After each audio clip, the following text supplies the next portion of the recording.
The best Mexican meals sometimes are the simplest to make. Doesn't take a whole lot to keep a Mexican man happy when it comes to Mexican food. Some of us lived off of this particular dish I'm gonna make, and this could be a standalone. Does not have to be a side dish whatsoever.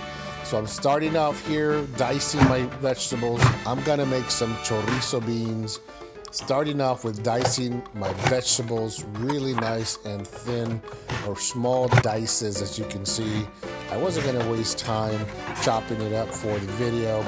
I'm using a pork chorizo for this one, very delicious, and I don't wanna hear any negative comments on the chorizo or any vulgar jokes about chorizo.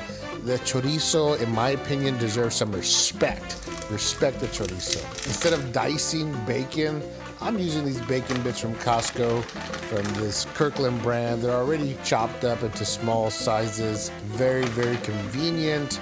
I'm throwing them in there with the chorizo, and I'm letting it heat up. What you want is to get it to a point where it all kind of dissolves and separates right before you add your jalapenos and your diced onions. I use red onions.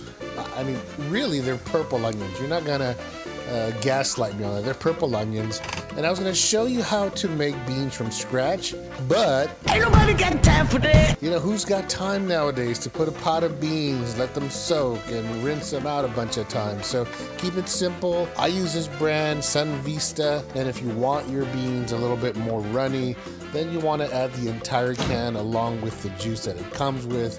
If you like your beans a little bit more pasty, drain that juice and throw in those beans whole into your concoction here. So far that's what we've got. I haven't added anything else, but many times when I make these, I actually put 2 things of chorizo in there. This time I only use 1. I am gonna use whatever jalapenos I have at hand. These are the ones I had in my fridge. These are nacho jalapenos, but you can use any of them. I'm doing about 2 tablespoons and then putting in some of that jalapeno juice. This is the fun part, the mashing and smashing of these beans, getting them down to a place where you can eat these comfortably. And I was gonna show you how to make handmade flour tortillas, but Ain't nobody got time, ain't nobody got time for that. see this brand here, I found it over at Walmart, of all places. Didn't think it was possible, but look at these. These are very thin, they smell great. They're glossy. They don't really stick to each other, which is what you want. It was a little firm because it was refrigerated for freshness, but if you want them softer, all you got to do is let them sit out for a little bit and let it relax, kind of like you would do with a steak. Before you flip, you really only need to flip these once. It's kind of like a pancake. Once you start seeing bubbles, more than one, then that's your cue to flip them. And don't be a weenie. Use your hand. My 12-year-old uses her hands. And what I'm doing here is I'm putting butter in it. You know anything about this? This is a super good appetizer. If I ever opened up a restaurant, this would be at the table for people to eat. Forget chips and salsa. Put up a flour tortilla, nice one, warm with that butter, and throw it on there.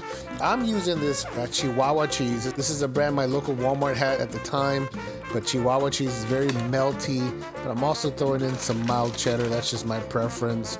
And good dishes aren't always gonna look nice and gourmet.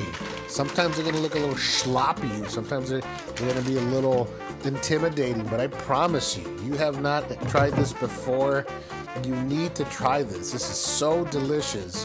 The cheese was melty, and I'm topping it off with some crema mexicana, which is my fave.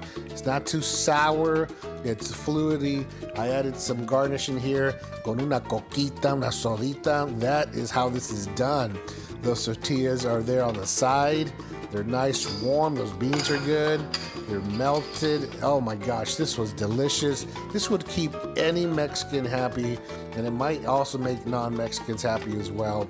You need to just keep it simple sometimes. This has been my chorizo beans recipe.